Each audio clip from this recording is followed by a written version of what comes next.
Box రూపంలో comment చేయండి. ఇక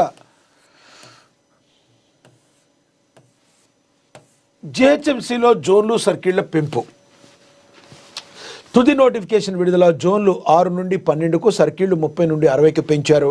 కొత్త జోన్లలో Uppal, Malkajgiri, Quthbullapur, Golconda, Shamshabad, Rajendranagar. Greater Hyderabad municipal corporation డీలిమిటేషన్కు సంబంధించి తుది నోటిఫికేషన్ విడుదలైంది. జోన్లు, సర్కిళ్లు, డివిజన్ల సంఖ్యను పెంచుతూ ప్రభుత్వం నిర్ణయం తీసుకుంది.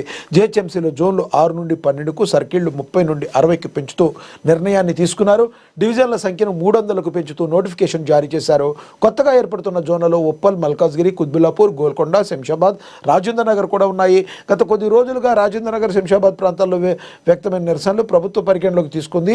ఔటర్ రింగ్ రోడ్ లోపల ఉన్న 20 మున్సిపాలిటీలు, 7 కార్పొరేషన్లు ప్రభుత్వం జిహెచ్ఎంసీలో విలీనం చేసిన విషయం తెలిసింది. దీనికి అనుగుణంగా డివిజన్లు, సర్కిళ్లు, జోన్ల సంఖ్యను రెండింతలు చేశారు.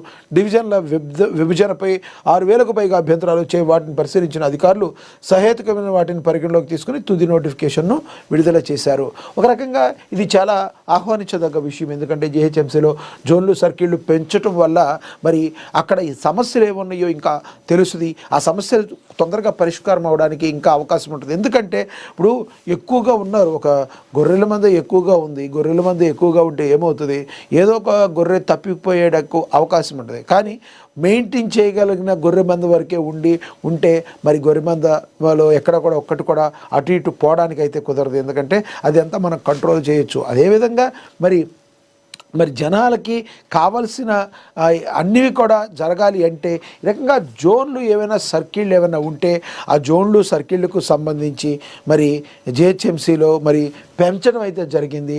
12 నుంచి మరి సర్కిళ్ళు 30కి చేశారు. మరి అదేవిధంగా తుది నోటిఫికేషన్ అయితే విడుదల చేశారు.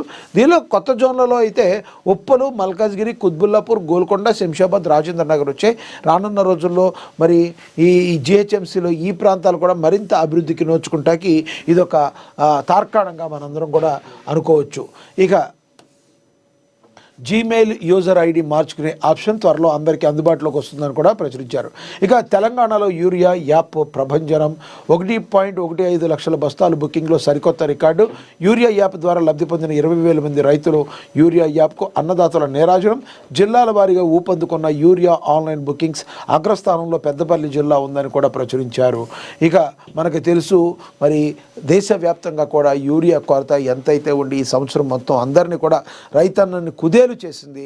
మరి యూరియా కోసం పడిగాపులు కాచి అష్టకష్టాలు పడి క్యూ లైన్లలో రోజులు తరబడి నుంచుని అన్నదాత కనీసం తినడానికి కూడా తిండి లేకుండా, తాగడానికి నీరు లేకుండా మరి యూరియా కోసం నుంచున్నప్పటికీ కూడా కేవలం 1 బస్తానో 2 బస్తాలో తమ పొలాలకి ఇచ్చి చేతులు దులుపుకున్నారు కొన్నాళ్ళు.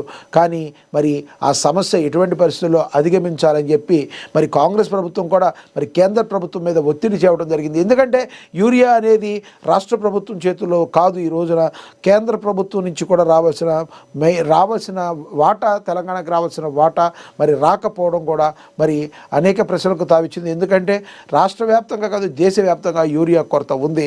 కానీ తెలంగాణకి, రాష్ట్రానికి రావాల్సిన వాటాని మరి అడగటంలో, అదేవిధంగా రావడంలో కాంగ్రెస్ ప్రభుత్వం సక్సెస్ అయిందని చెప్పాలి. ఏదేమైనప్పటికీ కూడా యూరియా కోసం ఒక యాప్ని అయితే పెట్టి ఆ యాప్ ద్వారా బుక్ చేసుకోవడం ద్వారా మరి ఆటోమేటిక్గా యూరియా రావడం, సరిపడా యూరియా రావడం అనేది ఆహ్వానించదగ్గ విషయం.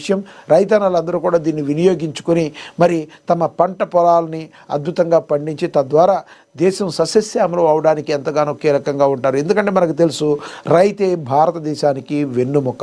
రైతు లేకపోతే ఏదీ లేదు. ఎందుకంటే అన్నం పండించే రైతన్న లేకపోతే నువ్వు ఎన్ని కోట్లు సంపాదించినా, ఏం చేసినా మరి దేనికి చిత్తు కాగితాలతో సమానం. అన్నదాత లేకపోతే భారతదేశంలో మరి ప్రజల మనుగడే కష్టం. అలాంటి అన్నదాతను ఆదుకోవాల్సింది 100% ప్రభుత్వాలే. అన్నదాతకు అండగా దండగా నిలబడాల్సింది కూడా 100% ప్రభుత్వాలే. మరి ఈ యూరియా కొరతలకు చెక్ పెడుతూ ఈ ఆన్లైన్ బుకింగ్ ద్వారా యూరియా రావడం అనేది అందరం కూడా ఆహ్వానించదగ్గ విషయం. మీరేమనుకుంటున్నారు? కింద కామెంట్ బాక్స్ రూపంలో కామెంట్ చేయండి. యూరియా ఏదైతే ఉందో ఈ ఆన్లైన్ బుకింగ్ రావడం ద్వారా రైతన్నలకు మేలు జరుగుతుందని మీరు భావిస్తున్నారా? మీరు కామెంట్ బాక్స్ రూపంలో కామెంట్ చేయండి. ఇక అదేవిధంగా సాగు చేస్తేనే డబ్బులు జమ, రైతు భరోసా స్కీమ్లో కీలక మార్పులు. మంత్రి తుమ్మల నాగేశ్వరరావు కీలక ప్రకటన చేశారు. శాటిలైట్ మ్యాపింగ్ ద్వారా గుర్తించాలని అధికారులకు ఆదేశాన్ని జారీ చేశారు. ఇక ఒడిశాలో మరో ఎన్కౌంటర్. తెలంగాణకు చెందిన మావోయిస్టు కీలక నేత గణేష్ హతం. ఎన్కౌంటర్లో 6 మృతి. గణేష్పై 1.1 కోట్ల రివార్డు. ఎన్కౌంటర్పై అమిత్ షా ట్వీట్. ఇక మావోయిస్టు పార్టీకి మరో ఎదురు దెబ్బ తగిలింది. వరుస ఎన్కౌంటర్లతో సతమతమవుతున్న పార్టీకి ఒడిశాలో జరిగిన తాజా ఎన్కౌంటర్ మరింత దెబ్బతీసింది. ఒడిశా